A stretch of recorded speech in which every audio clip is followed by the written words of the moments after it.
Nous allons voir dans cette vidéo comment conjuguer l'accompli ou le passé en arabe et vous allez voir que c'est très simple.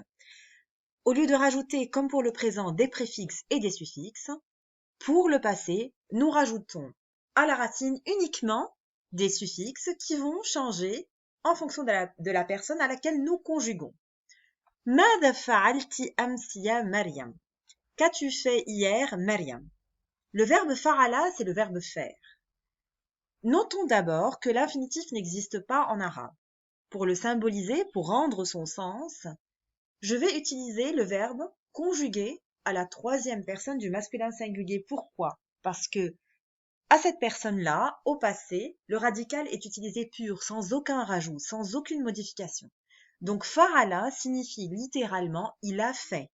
Utilisé seul et non pas dans un contexte précis, nous le traduisons en français par l'infinitif faire. ماذا فعلت أمس يا مريم? Qu'as-tu fait hier, Maryam? Je retrouve les trois lettres de ma racine fa'ala à laquelle j'ai rajouté le suffixe ti qui est relatif à la deuxième personne du féminin singulier. ذهبت إلى السينما.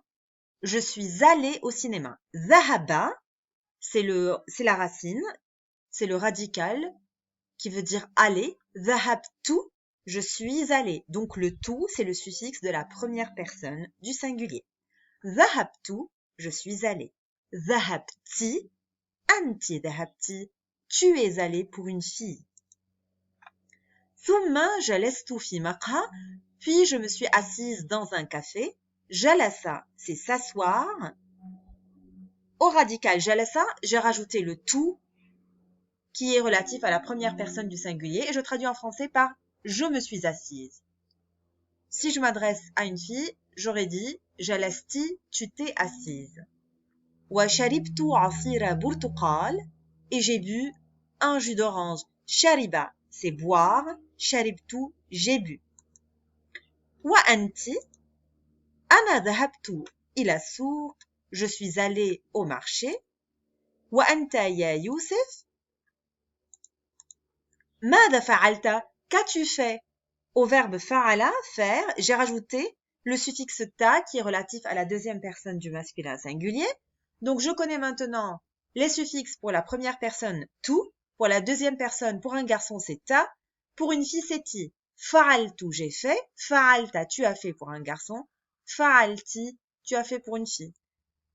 Vous voyez que là aussi, il n'y a pas besoin d'utiliser le pronom personnel sujet. Je ne suis pas obligée de dire ana fa'altu parce que quand je dis fa'altu, je sais que c'est moi. C'est moi qui ai fait. Anta fa'alta ou fa'alta, tu as fait pour un garçon. Anti fa'alti ou fa'alti, tu as fait pour une fille. Bahathtu an hadiya li Sami, j'ai cherché un cadeau pour Sami. Bahatha, c'est le radical. Bahathtu, j'ai cherché. Washtaraytu lahu kitaban, et je lui ai acheté un livre.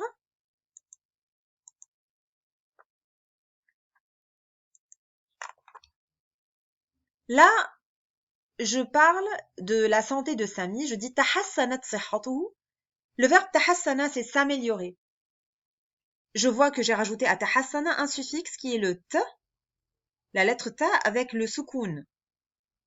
Tahassanat sihhatuhu, ça veut dire sa santé s'est améliorée. Le t est donc le suffixe relatif à la troisième personne du féminin singulier. Nous récapitulons donc en prenant pour exemple le verbe fa'ala faire. Fa'altu, j'ai fait. Fa'alta, tu as fait pour un garçon. Fa'alti, tu as fait pour une fille. Fa'ala, il a fait, et fa'alat, c'est elle a fait. Vous voyez, c'est simple. Nous prenons le radical et nous lui rajoutons des suffixes relatifs à la personne à laquelle nous conjuguons. Et nous avons vu dans cette vidéo les suffixes pour le singulier.